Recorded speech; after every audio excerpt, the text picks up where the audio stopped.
comentábamos aquí con ustedes el día de ayer que el presidente López Obrador propuso la liberación de presos que no hayan recibido una condena, que hayan estado presos por condena por muchos años, también de acuerdo con su edad y sus condiciones de salud y siempre y cuando no hayan cometido delitos graves.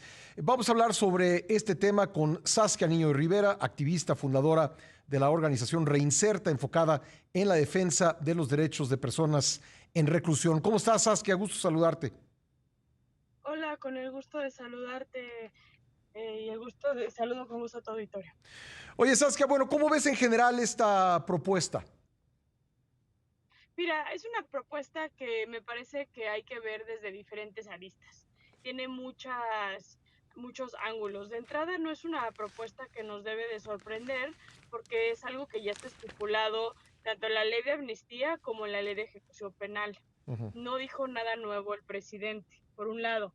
Por otro lado, me pareció también que es una gran llamada de atención al sistema de justicia penal al, de alguna manera, A ver, creo que perdimos ahí a Saskia Niño de Rivera, a ver si podemos recuperarla. Pero bueno, le doy la información de lo que ofreció ayer el presidente. Dijo que a más tardar el 15 de septiembre, internos por delitos federales podrán recuperar su libertad en caso de que hayan sido torturados y el protocolo de Estambul lo acredite. También el beneficio de liberación será concedido por decreto presidencial, el cual será elaborado por la Secretaría de Gobernación y dado a conocer la próxima semana, anunció el presidente. Entre las condiciones para la liberación, pues está la de los adultos de 75 años y más y los de 65 años y más quienes padezcan enfermedades crónicas o graves, siempre y cuando no hayan cometido delitos graves. Ya tenemos de nuevo a Saskia Niño de Rivera. Saskia, entonces nos decías, no es nuevo, ya está presente esto en la ley de amnistía, que es de abril del año pasado, también la ley de ejecución penal, y se nos cortó ahí la comunicación contigo. sí.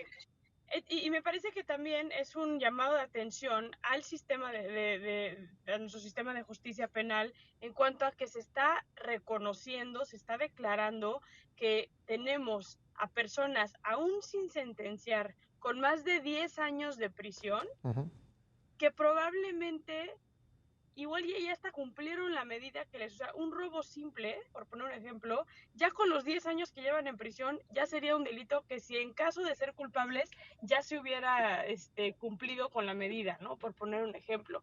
Y por otro lado, ya entendimos el qué es lo que quiere que se haga el presidente de este decreto.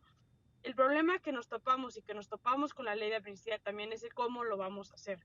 México tiene un sistema de justicia penal completamente rebasado. Somos de los países con menos cantidad de jueces per cada 100,000 habitantes en el mundo. Los abogados defensores de oficio están completamente rebasados. Y esto a mí me hace cuestionar cómo vamos a hacerle para que toda esta gente que está privada de su libertad con las características que el presidente mencionó el día de ayer pueda salir no en libertad, en excarcelación, lo cual habla un cuarto punto para mí Uh que -huh. es si van a salir en excarcelación, ¿cómo va a funcionar? ¿Tienen dónde vivir estas personas? ¿Van a salir con brazalete? ¿Van a salir con arresto domiciliario? ¿Van a poder seguir su proceso afuera? Porque Sí. muchas de estas personas desafortunadamente pues, están en situación de abandono, están en situación de pobreza, Uh -huh. tienen temas de salud importantes. Entonces, necesitamos un sistema de reinserción social robusto que pueda soportar también el que salgan todas estas personas de prisión y que puedan seguir con sus vidas fuera de prisión. Son personas de tercera edad, para que consigan un trabajo no está fácil, personas con enfermedades crónicas, no está fácil que consigan un trabajo, que puedan salir a trabajar. Entonces, ¿quién se va a encargar de esas personas? Entonces, hay muchas aristas, me parece, en Uh esto. -huh. Sin duda, el mensaje del presidente ayer es un mensaje humano, es un mensaje necesario. No podemos seguir criminalizando de esa manera y usando las cárceles como espacios de venganza, pero me parece que es importante que se entienda el cómo lo vamos a hacer y por qué hoy tenemos a personas que llevan 10 años en prisión sin estar sentenciadas por delitos que ni siquiera son graves. Eso me parece gravísimo. Ahora quisiera retomar el punto de la ley de amnistía. ¿Cuántas personas han sido liberadas que tú sepas por esta ley de amnistía? No hay una cifra exacta de las personas. En su momento se habló de más de 3,000, de 4,000 personas que iban a ser liberadas. Hoy por hoy no hay una cifra exacta. Lo que sí te puedo decir es que en pandemia salió mucha más persona por algún beneficio alterno, ya sea que hayan cumplido la mayoría de su pena, que tengan estas condiciones de enfermedades crónicas, que sean de la tercera edad, etcétera, etcétera, que es lo que decía, ¿no? Lo que dijo el presidente ya se había dicho antes. Expertos están diciendo que la realidad es que lo que dijo el presidente ayer quizá es como una especie de reconocimiento de que la ley de amnistía no funcionó. Y esto es como impulsarlo de Pero una sin manera decirlo, en ¿no? decreto. Sí, exacto, sin decirlo, pero pues de alguna manera lo que dijo ayer ya lo dice en la ley de amnistía. Ya. Ya está estipulado delitos no graves, ya está estipulado tercera edad, ya está estipulado enfermedades crónicas. Aquí el problema que nos vamos a volver a enfrentar, y ahora se enfrenta con un problema mayor, porque el presidente ayer también puso una fecha donde esto tiene que quedar, que es el 15 de septiembre. Yo no sé cómo le van a hacer con la ausencia de abogados y de recursos, porque no es como si esta gente puede contratar abogados privados para que les promuevan este tipo de beneficio, ¿no? Oye, ¿sabes qué? ¿No habrá una especie de razón simbólica de esto? Lo pregunto, no lo sé, porque me llamó también la atención a mí lo del 15 de septiembre. Recordamos todos el hecho histórico de que el cura Hidalgo, al hacer el grito de independencia, al lanzar el grito de independencia, liberó a los presos.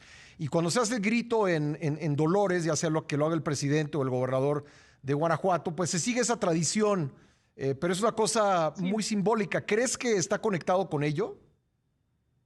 Pues mira, el presidente siempre se mueve con simbolismos, es algo muy característico de él. Sin duda, me parece que el que dé el 15 de septiembre para este acto humano, porque no es otra cosa que un acto humano, es muy, muy, muy simbólico, pero también el presidente habla con muchos mensajes ocultos. Y para mí, ayer no nada más fue simbólico, pero también fue una llamada de atención al sistema de justicia penal de por qué estamos encarcelando de esta manera a gente que no debería estar en cárcel.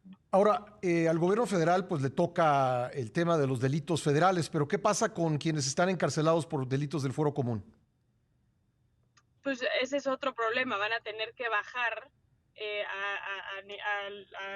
a lo local este mismo decreto, porque solamente se aplica a nivel federal, que esa es otra de las fallas. Tabasco, por ejemplo, es un estado que con la ley de amnistía ni siquiera se ha implementado la ley de amnistía en Tabasco. Sí. Entonces hay estados que todavía traen este rezago, que se van a tardar en este decreto. Habría que ver cuántas personas hay, porque la secretaria de Gobernación, Olga Sánchez Cordero, habló de alrededor de 37,000 personas. Sí, si nos vamos al total de la población, Sí, o sea, las más de incluyendo los de fuero 280,000 común, ¿no? personas. Exacto, y los que están en penales estatales. Sí. Entonces, eso no va a poder aplicar. Entonces, ahorita los legisladores locales se van a tener que poner a aprobar este decreto dentro de sus congresos para que también aplique en nivel local. Ahí es donde se van a hacer los actos humanos realmente. Sí, porque, a ver, queda, tú ya lo decías, queda mes y medio para esto, para que se cumpla el plazo. Entonces, nuevamente la pregunta, y es una pregunta, es una inquietud, ¿no se estará apuntando a algo meramente simbólico para el próximo grito de independencia? Pues esperemos que no, me daría mucha tristeza porque sí, esto sería un acto sumamente humano el que se lleve a cabo, pero pues probablemente si analizamos la viabilidad de lo que el presidente propuso, pues igual y festejará el 15 de septiembre que salieron 3 personas o 4 personas de la cárcel bajo este decreto y listo, ¿no? Cuando hay, yo creo que un total de, haciendo números, si estás hablando que el 40% de la población en prisión hoy sigue en proceso y de ese 100%, digamos, un 35 a 40% está por delitos no graves, podrían salir alrededor de unas 30,000, 35,000 personas de prisión. Es un número muy grande de gente si las cosas se hacen bien. Oye, ¿cuáles son las experiencias digamos, de salida de la cárcel, de reintegración en la sociedad?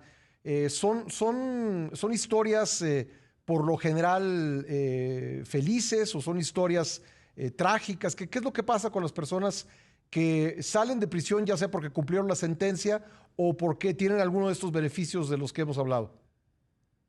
Mira, yo he visto de todo, Pascal. Me ha tocado convivir de todo. Hace un par de años me tocó que estar platicando con un boleador en el reclusorio norte y él ya iba a salir después de 18 años de cárcel. Cuando regresé a los 4 o 5 meses lo volví a ver en la cárcel. Le dije, ¿no te ibas ya?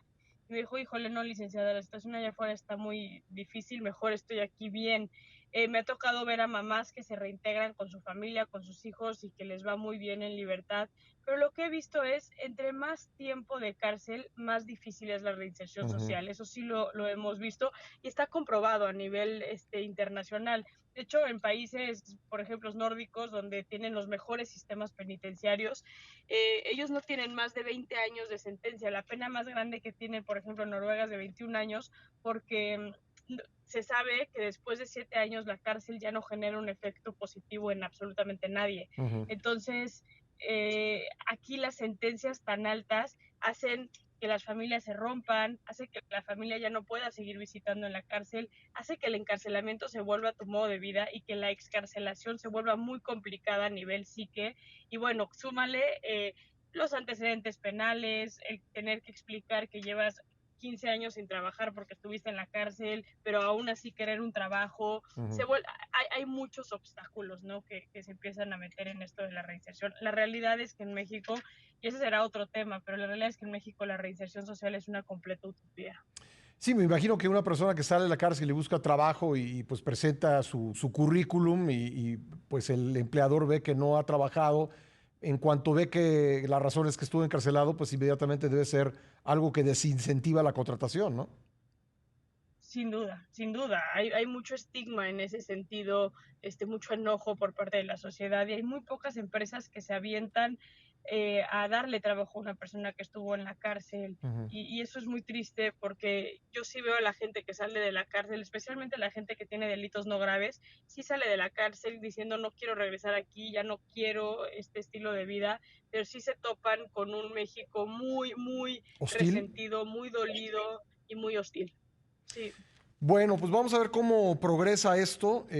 Ojalá que de verdad termine siendo pues una solución a muchos casos de injusticia que debe haber. ¿Qué le dirías a la gente? Porque también he leído en redes sociales desde ayer gente preocupada, ¿no? En el sentido de qué barbaridad van a poner en libertad a criminales. A esa gente que El yo creo discurso que de siempre, ¿no? sí, pero digamos, vamos a dar por bueno la preocupación, vamos a decir que es legítima, a lo mejor por falta de información, pero ¿qué les dirías? Mira, les diría que uno, eh, para que México avance en materia de seguridad, necesitamos entender que la criminalidad del país es una responsabilidad de absolutamente todos y todas. Ujú.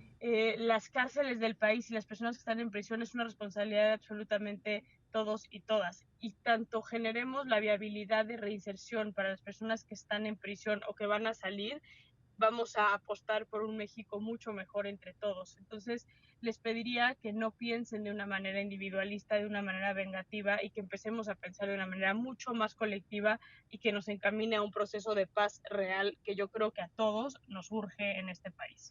Pues Saskia, muchas gracias por haber estado con nosotros esta mañana.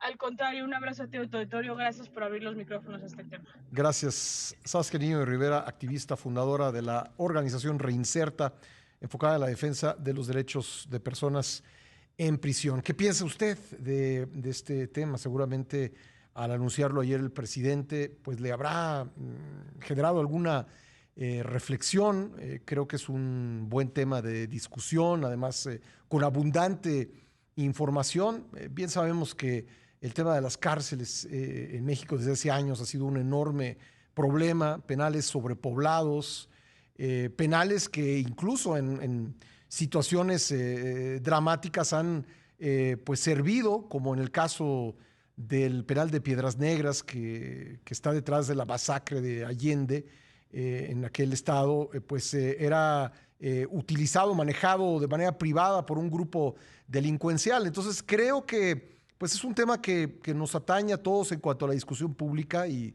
pues sí debiera generar nuestra reflexión. Compártame la suya, @Beltrán del Río en Twitter, /Beltrán del Río en Facebook. Vuelvo enseguida.